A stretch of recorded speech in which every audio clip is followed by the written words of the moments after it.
안녕하세요. 음악논문 작성법 시간입니다. 제가 일전에 라면 끓이는 것에 대한 이제 SNS 글을 가지고 김상옥님과 황교익님의 SNS 글을 가지고 논문의 구조에 대해서 설명드린 적이 있었어요. 그런데 또 게시판을 보다 보니까 이 두 분의 글에 대한 오뚜기와 농심의 공식 입장이 있고 이게 신문 기사가 돼 있는 게 있더라고요. 그래서 이걸 가지고 또 논문의 중요한 한 축을 설명하면 좋겠다라고 해서 2탄을 준비해 봤습니다. 잠깐 리뷰를 드리면 김상옥님께서 라면에 면발을 언제 넣어야 될지 고민하시다가 그냥 찬물을 때 넣어서 끓을 때까지 놔둬보자 그랬더니 오 완벽한 면발이더라 라는 글을 쓰신 거예요. 근데 이제 이분이 물리학자다 보니까 이런 SNS 글을 쓰실 때도 서론, 연구 방법, 결과, 결론이라는 구조를 갖춰서 쓰십니다. 이분의 논문에서 가장 중요한 연구 방법 부분을 보면 찬물에 라면과 스프를 넣고 물을 가열하기 시작, 물이 끓기 시작할 때 계란 투하, 30초 후 자른 대파 넣고 10초 후 불을 껐다. 결론은 완벽한 면발. 대충 시간이 보이시나요? 물이 끓기 시작할 때 계란 투하했고 30초 후 자른 대파 10초 후 불을 껐다. 그러니까 물이 끓기 시작하고 40초 뒤에 불을 끈 거죠.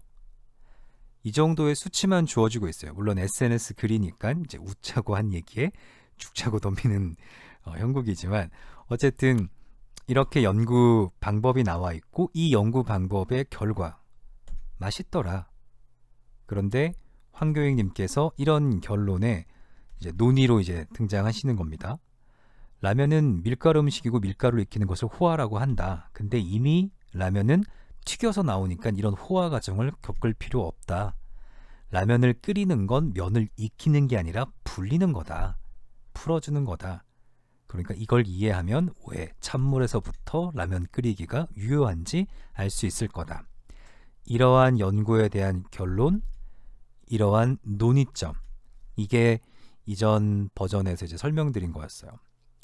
신문 기사에 어떠한 내용이 있었냐면 국내 대표라면 신라면과 진라면의 봉지 뒷면에 나와 있는 공식 조리법.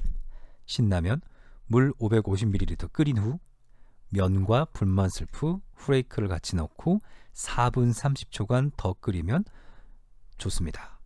진라면 역시 550ml에 건더기 스프를 넣고 물을 끓인 후 분말 스프를 넣고 면을 넣은 후 4분간 더 끓입니다.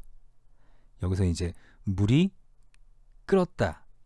그 후에 분말 스프 넣고 면을 넣어라 라고 되어 있죠.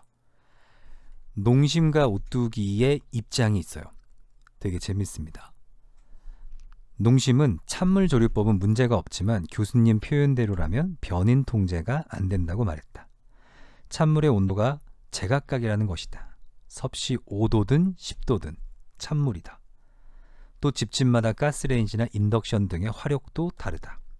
찬물 조리법은 보편할 수 없지만 끓는 점 100도씨는 명확하다. 완벽한 면발이라는 표현도 김 교수님의 개인적인 취향일 것이라고 했다. 결론은 한결같을 수가 없다는 점이 핵심이다. 자, 여기서 제시하고 있는 건 뭘까요? 한 연구에 대한 반박이에요. 컨트라딕트입니다. 이건 연구에서 얼마든지 벌어지는 일이에요. 만약 이 김상옥님께서 정식 논문을 쓰셨다면 이 반박점은 내 논문에도 인용할 수 있는 거예요. 이러이러한 반박들이 얼마든지 존재한다. 하지만 연구 방법을 이렇게 세팅해놓고 했을 때 이러한 결과가 나왔다. 그러니까 반박, 반대의 의견이 있다라는 건 아무 문제 아니에요. 누군가 내 논지를 반대할 수도 있고 내가 누구의 논지를 반대할 수도 있습니다. 연구란 건 원래 그런 거예요. 그러니까 교육대학원 논문일 때 기존에 있던 교과서에 대한 비판이라던가 현행 교육체제에 대한 비판은 얼마든지 괜찮은 일이에요. 다 같은 영역에 있는 사람들끼리 비판하지 말자. 이건 약간 인간관계 중심의 생각인데 연구에서 뭔가 비난을 하거나 조롱을 하라는 얘기가 아니라 이러한 반대, 말하자면 반박은 얼마든지 학술적인 그냥 프로세스입니다. 그러니까 어떠한 것을 비난과 비판은 달라요. 비난은 정말 말 그대로 비난하는 거고, 비판은 내가 대안점을 제시할 수 있을 때 할 수 있는 거죠. 그러니까 비판은 얼마든지 가능한 일입니다. 농심은 뭘 비판하고 있죠? 뭘 반박하고 있죠? 첫 번째, 찬물의 온도가 제각각이다. 제가 1탄에서 말씀드렸듯 정말 얼음을 넣고 끓이기 시작해서 얘가 물로 딱 변했을 때부터를 찬물로 할지 기준이 없죠. 찬물이라는 기준. 그래서 이런 그 IMRD 연구에서는 숫자가 되게 중요해요. 모든 그 기준들을, 모든 환경들을 정확하게 잘 맞춰놓고 하지 않으면 결과들이 달라질 수 있습니다. 섭씨 5도든 10도든 찬물인데 끓는 점은 100도씨지 않냐? 다르다. 또 집집마다 가스레인지나 인덕션, 화력이 다르다. 걔를 가열해주는 또 이런 수치가 다른 거죠. 찬물과 화력. 그래서 찬물 조리법은 보편화되지 않는다. 완벽한 면발이라는 표현 또한 측정할 수가 없겠죠. 교수님의 개인적 취향이다. 그렇기 때문에 이 라면 끓이기는 한결같을 수 없다. 왜 이런 점을 제시하냐? 농심의 입장은 끓인 후, 물이 끓은 후 면과 분말, 그 다음에 후레이크를 넣고 얼마간을 더 끓여야지 가장 신라면다운 맛이 난다라고 자기들만의 레시피를 만들어 놓은 거예요. 그러니까 그쪽으로 반박을 하고 있습니다. 오뚜기를 보죠. 오뚜기는 직접 끓여본 후 비교 설명했다. 기존 조리법대로 하면 물이 끓기까지 약 4분, 끓인 뒤 면을 넣어 4분을 조리해 모두 8분가량이 걸렸다. 김 교수님 방식대로 찬물 550ml에 건더기, 분말, 면을 한꺼번에 넣고 가열하면 4분 20초부터 끓기 시작한다. 김 교수는 물이 끓은 뒤 40초 후에 시식했다고 하지만 오뚜기 쪼는 이 경우는 면이 익지 않았다고 전했다. 이에 면이 익을 때까지 더 기다렸더니 조리 시간이 7분 30초 걸렸고 오뚜기 관계자는 화력에 따라 결과가 다를 수 있지만 시간은 약 30초밖에 줄이지 못했다. 면이 익었는지 수시로 확인해야 하는 번거로움이 있었고 또 시간이 단축되면 증발량이 적어져 국물 맛이 약해진다는 의견도 덧붙였다. 오뚜기와 농심의 반박의 차이가 보이시나요? 농심은 찬물, 화력, 김 교수님의 개인적인 취향에서 나온 완벽한 면발, 비수치화적인 표현을 말하자면 문제 삼았습니다. 오뚜기는 뭘 문제 삼고 있죠? 분, 시간을 공략하고 있죠. 확실히 두 반박의 차이가 보이죠.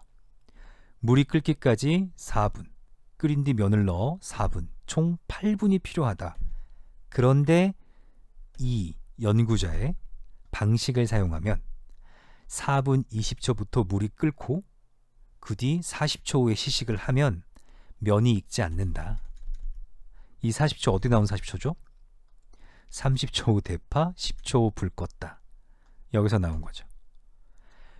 그래서 면이 익을 때까지 기다렸더니 조리 시간이 이 정도 걸렸고 30초밖에 줄이지 못한 거다. 뭐에 대한 반박이죠? 절반 이하로 줄일 수 있다. 물을 끓인 데 들어가는 시간을 거의 절반 이하로 줄일 수 있다. 라는 결론 혹은 결과에 대한 반박입니다. 둘 다 똑같이 김 교수님의 찬물 라면 끓이기를 반박하고 있지만 그 관점이 조금 다르죠. 중요한 건 논리적인 수치예요. 마지막 파트입니다. 라면 논쟁에 불붙인 김 교수도 첫 글을 올린 뒤 이튿날 찬물 라면 실험에 관련해 페이스북에 다시 글을 올렸다. 제대로 실험하려면 우선 면발의 쫄깃한 정도를 정량화할 수 있는 물리량을 찾고 그것을 신뢰성 있게 측정할 방법부터 확보해야 한다. 앞서 다른 사람들이 수행했던 실험도 검토하고 철저한 변인 통제가 가능하도록 실험 계획을 수립해야 한다. 자꾸 나한테 실험 섭외가 오는데 나는 그냥 호기심으로 해본 것일 뿐 각 잡고 실험할 생각까지는 없다. 아이디어 자체도 나의 독창적 생각이 아니니까 다른 사람이 해도 무방할 듯하다 라고 밝히고 계십니다. 자, 일단 김 교수님께서 어떤 걸 전제조건을 하고 있죠? 면발의 쫄깃한 정도를 정량화할 수 있어야 된다. 완벽한 면발이었다. 추상적이죠. 너무 주관적이에요. 이거를 어떻게, 어떤 수치로 완벽에 가까운 면발일 거라고 할 것이냐. 이 수치를 찾아야 되고, 그거를 한 번, 두 번, 세 번 똑같이 실험해도 신뢰성 있게 측정할 수 있는 방법 확보. 매번 결과가 달라진다. 신뢰할 수 없는 연구 방법이겠죠. 모든 연구에 뭐가 필요하다고 했죠? 기존에 있었던 선행 연구들.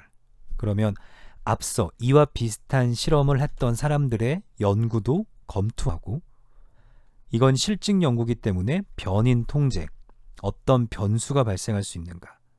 말하자면 똑같은 찬물 CC와 똑같은 찬물 온도와 똑같은 화력, 똑같은 냄비를 준비했는데 실내 온도를 측정 못했다. 그래서 하나는 엄청 추운 곳에서 실험했고 하나는 더워 죽겠는 곳에서 실험했다. 그러면 또 변수가 생기죠. 그런 변인 통제가 가능한 실험 계획을 수립해야 한다 라고 밝히고 있습니다. 이런 숫자를 다루는 어떤 과학의 영역, 지금 뭐가 핵심이죠? 변인 통제가 안 된다. 이게 이 글을 이제 올려놓으셨던 분이 마지막에 써놓으신 거예요. 변인 통제가 안 된다. 그게 결론입니다. 이 찬물 라면 끓이기는 뭐가 문제냐? 이런 모든 것들이 지금 기준이 없기 때문에 서로가 생각하는 찬물이 다르고 가열할 수 있는 화력이 다르고, 이런 모든 상황들에서 변인 통제가 안 되니 일괄적인 결과가 나올 수가 없다라는 거예요. 이게 반박입니다. 얼마든지 논문에서 일어나는 학술적인 행위예요. 결코 남을 비판하거나 깎아내리는 게 아니라 타인이 주장한 것들을 동일한 방식으로 반박하는 거예요.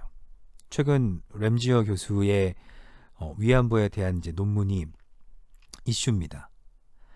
그런 주제로 논문을 썼다는 것 자체가 비판받는 일이 아니라 하나의 관점이 있을 수도 있어요. 하지만 그런 엄청난 얘기를 하려면 근거가 명확해야 되고, 그 근거는 다시 봐도 신뢰성 있게 확보가 돼야 되는데, 그런 신뢰성은 전혀 확보가 되지 않은 상태에서 그런 주장을 하니까 그게 이제 더 큰 문제가 되는 거죠. 역사를 바라보는 시각에 여러 가지의 관점들이 있을 수 있어요. 얼마든지. 그런데 그런 주장을 하려면 적어도 이 라면 끓이기 하나에서 나오는 이러한 철저한 변인 통제라던가 신뢰성 확보, 정량화, 이런 것들이 필요한데, 아마 이제 그 논문은 그런 과정을 조금 가볍게 여기지 않았었나 이제 생각합니다. 자, 이게 반박이라는 파트예요. 얼마든지 내 논문에 타인의 반박을 인용해서 쓸 수 있습니다.